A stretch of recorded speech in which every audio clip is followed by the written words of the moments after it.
Hello everyone, welcome to the channel tutor box. और आज की इस क्लास में हम डिस्कस करेंगे ट्रेडमार्क एजेंट का पेपर का पैटर्न कैसा होता है। तो यहाँ पर देखिए, इससे पहले वाले जो भी लेक्चर्स हैं उसमें मैं करियर इन आईपीआर के बारे में आपको बता चुका हूँ और पेटेंट एजेंट पेटेंट अटॉर्नी के बीच में क्या डिफरेंस होता है वो भी बता चुका हूँ, और पेटेंट एजेंट का जो पेपर होता है उसका क्या पैटर्न होता है वो हम डिस्कस कर चुके हैं। साथ ही साथ मैंने आपको ट्रेडमार्क के फील्ड की क्या करियर स्कोप है, वहाँ कितनी सैलरी मिलेगी, वो भी आप लोगों के साथ डिस्कस कर लिया है। तो अब आइए देखते हैं कि ट्रेडमार्क एजेंट का जो पेपर होता है वो किस तरह का होता है, उसका पैटर्न क्या होता है। तो यहाँ पर देखिए, ट्रेडमार्क एजेंट का जो पेपर होता है साल में एक बार होता है और इंडियन पेटेंट ऑफिस, जो इंडियन पेटेंट ऑफिस है वो इसका एग्जाम कंडक्ट कराता है। साल में एक बार इसका एग्जाम होता है। तो जब पेटेंट एजेंट का एग्जाम का पेपर होता है उसी के आसपास जो है इसका पेपर भी होता है। तो लास्ट ईयर ये जो है मई मंथ के अंदर हुआ था।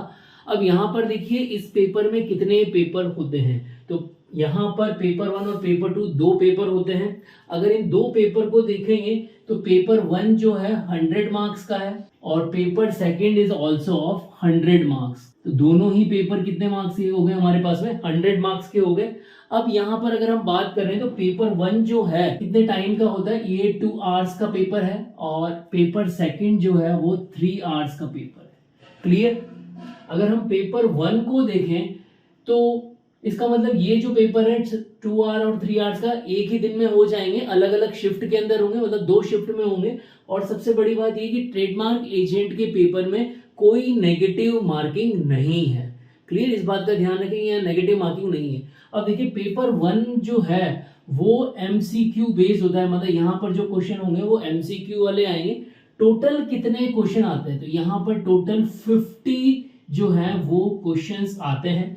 50 क्वेश्चन आते हैं, इसका मतलब ईच क्वेश्चन की मार्किंग क्या हो गई, 2 मार्क्स का जो है ईच क्वेश्चन हो गया। Clear everyone. तो यहाँ पर जो हमारा ट्रेडमार्क एक्ट है उस एक्ट के ही ऊपर जो बेस्ड क्वेश्चन है, जो भी उसके रिसेंट अमेंडमेंट हुए हैं 2017, 2019, तो जो भी अमेंडमेंट हुए हैं उनके बेस पे ये 50 एमसीक्यू बनते हैं और उसी को पढ़कर आप लोगों को 50 एमसीक्यू क्वेश्चन सॉल्व करने हैं। अब अगर हम पेपर सेकंड देखें तो पेपर सेकंड जो है उसके 3 पार्ट हैं। तो 3 पार्ट ए, बी और सी पार्ट आ गए। तो यहाँ पर ए पार्ट जो है, ये जो पेपर सेकंड है ये जो है आपका सब्जेक्टिव है, मतलब यहाँ पर एमसीक्यू नहीं होंगे और यहाँ पर सब्जेक्टिव जो है आपको आंसर करने पड़ेंगे। तो अब यहाँ पर देखिए कितने क्वेश्चन हर एक पार्ट में आएंगे। तो ए पार्ट जो है उसमें 4 क्वेश्चंस आएंगे, बी पार्ट में 3 क्वेश्चंस आएंगे और सी पार्ट में जो है 2 क्वेश्चंस आएंगे। क्लियर। तो यहाँ ए पार्ट जो है उसके क्वेश्चन की मार्किंग का सिस्टम क्या है, टोटल एक ए पोर्शन जो है 20 मार्क्स का है। इसका मतलब कि 5 मार्क्स का ईच क्वेश्चन हो गया, मतलब कि ये जो है आपका 20 मार्क्स का टोटल पोर्शन हो गया। ओके। अब अगर आप यहाँ पर बी पोर्शन को देखेंगे तो यहाँ पर जो है 10 मार्क्स का ईच क्वेश्चन हो गया और ये टोटल कितने मार्क्स का है, 30 मार्क्स का है। क्वेश्चन नंबर सी जो है, C portion will contain 50 marks. Total कितने मार्क्स का है, 50 मार्क्स का है। यहाँ 2 क्वेश्चन है तो ईच क्वेश्चन कितने मार्क्स का हो गया, 25 मार्क्स का जो है ईच क्वेश्चन हो गया, 25 मार्क्स ईच। इसका मतलब टोटल मार्किंग यहाँ पर क्या हो गई, टोटल मार्किंग यहाँ पर हो गई 50 मार्क्स। तो यहाँ पर देख लीजिए, आप लोगों को पेपर 1 और पेपर 2 दोनों का पैटर्न समझ में आ गया। यहाँ पर आप इसका स्क्रीनशॉट ले सकते हैं।